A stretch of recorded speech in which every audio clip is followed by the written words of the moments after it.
Hi, welcome to Learn English and Practice with Marie. Today we're going to do Advanced Vocabulary Builder, lesson number 69. We'll go through 10 advanced words and talk about their definitions, parts of speech, and a couple of example sentences. We'll finish with a story and a quick review of all of the words.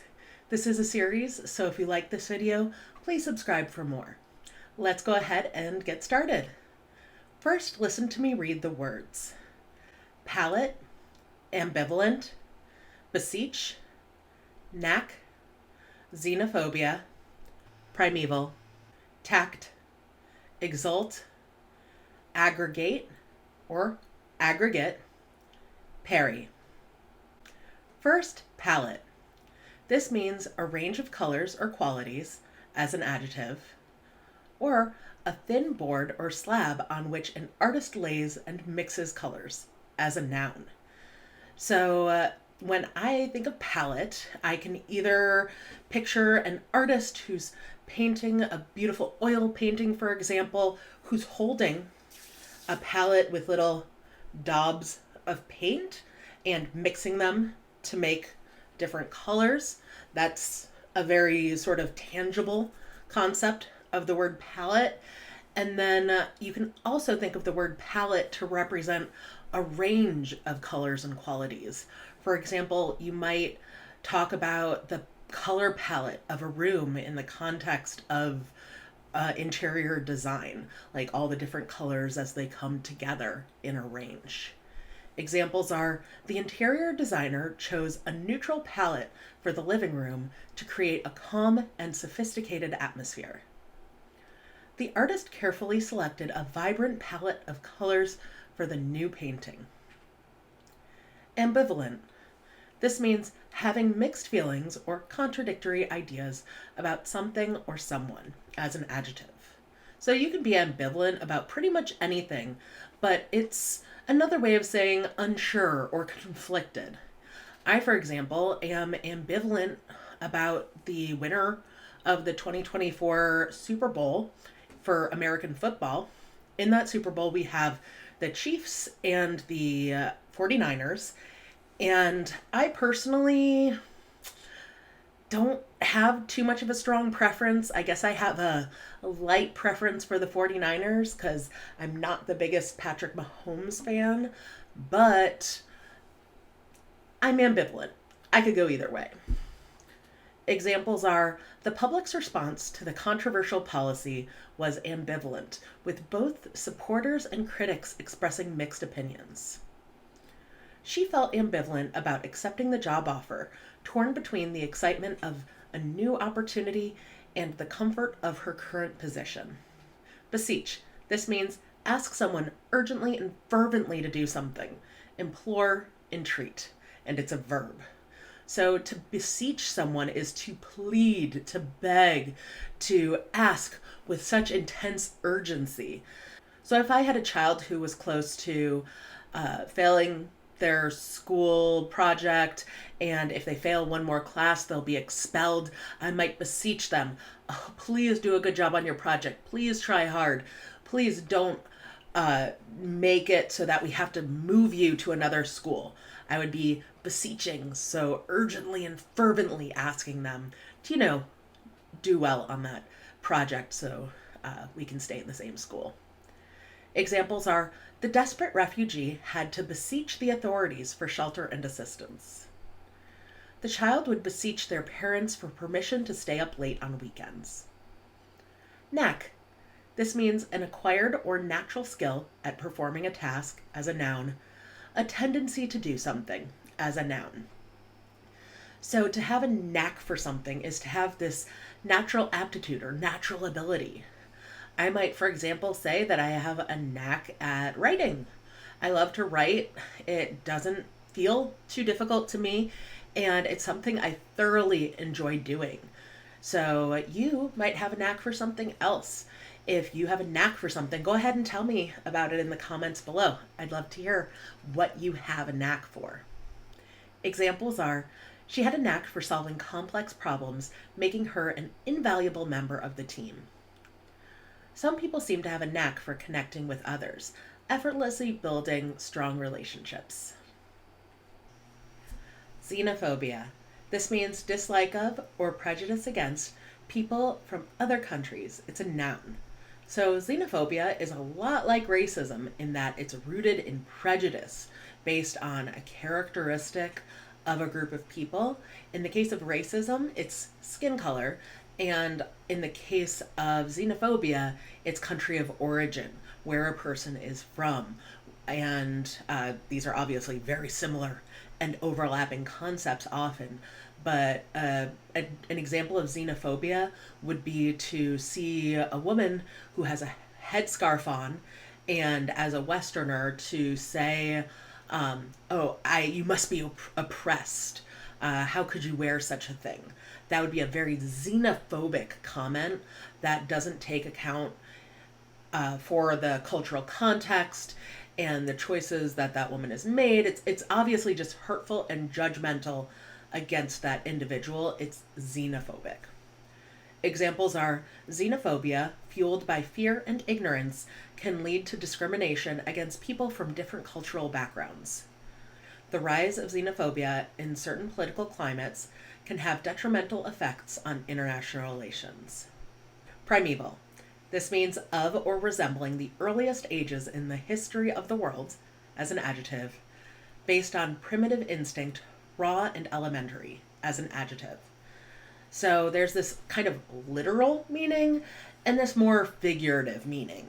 To call something primeval could mean that it's literally from the origins of life on the planet. It's from those very early ages of life on Earth.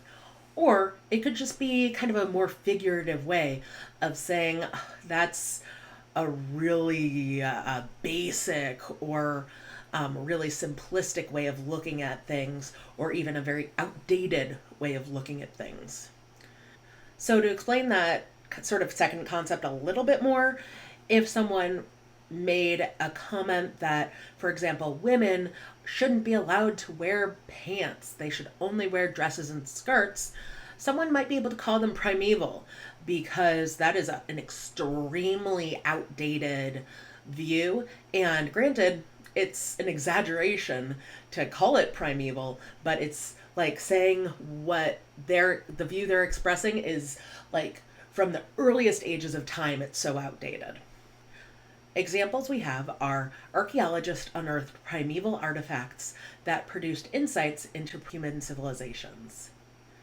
The cave paintings depicted scenes from a primeval era, capturing the essence of ancient life. Tact. This means adroitness and sensitivity in dealing with others or with difficult issues. It's a noun. So to have tact means to be able to deliver difficult news or difficult feedback with a lot of care and compassion. And tact, it's a difficult thing to have. You have to have that sort of emotional intelligence in order to tell someone something that maybe they don't want to hear.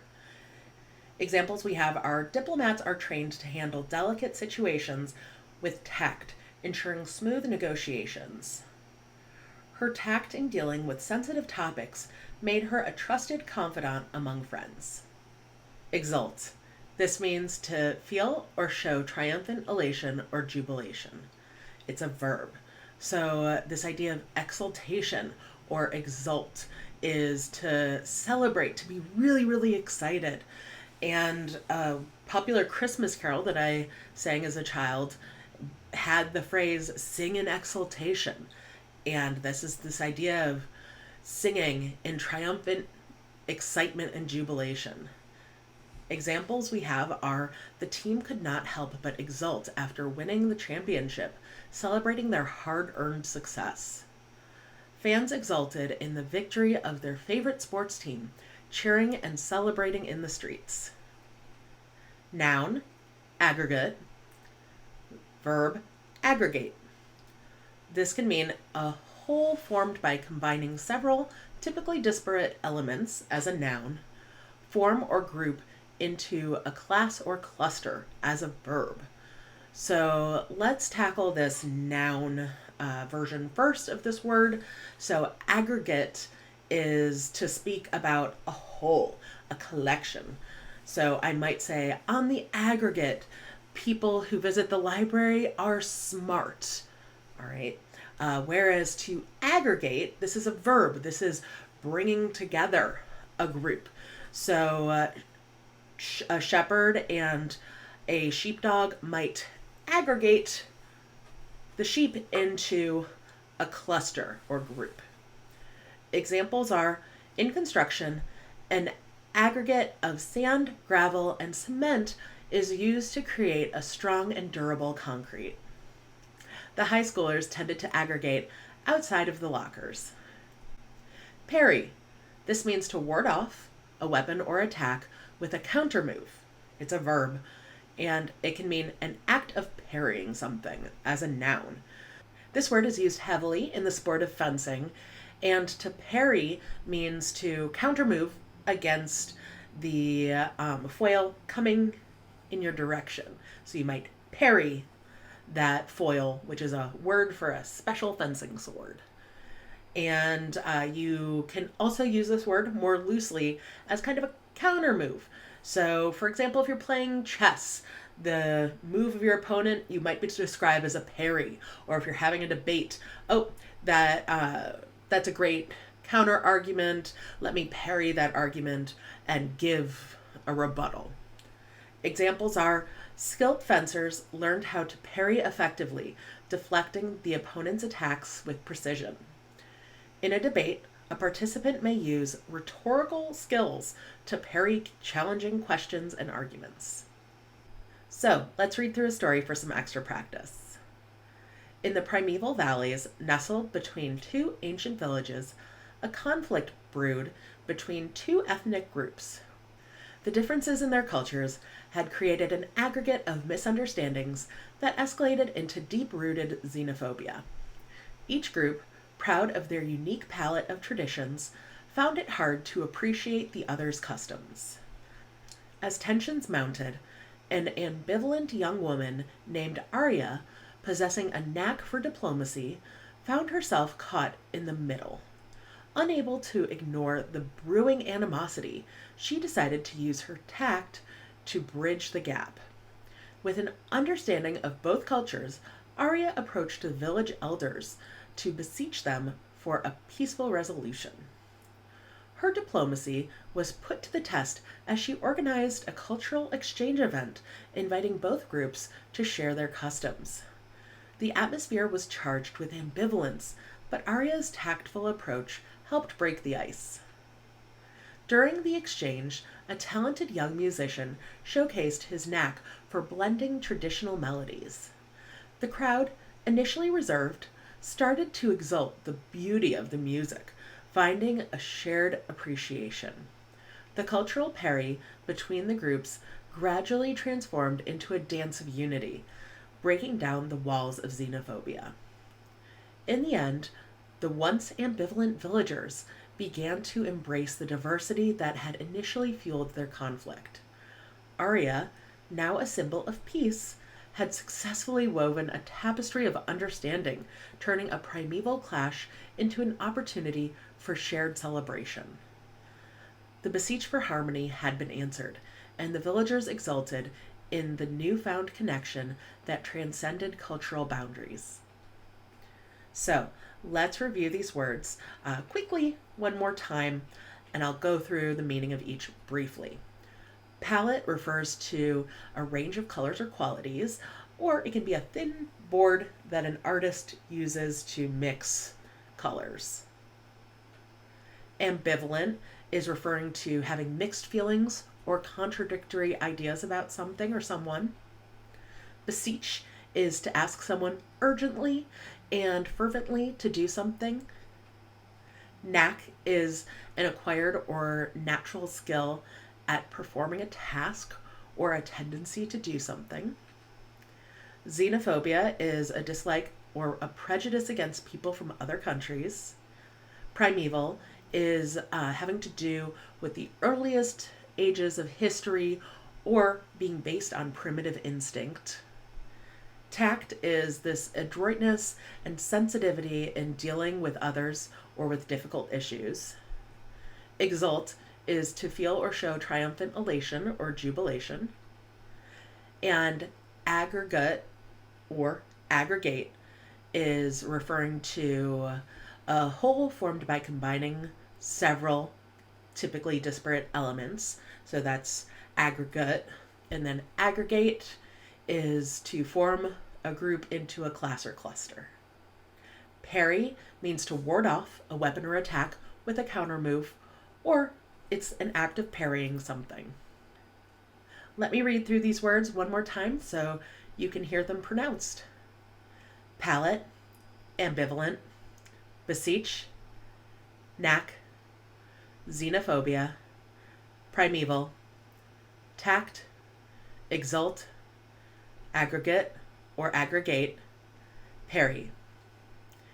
Great job today.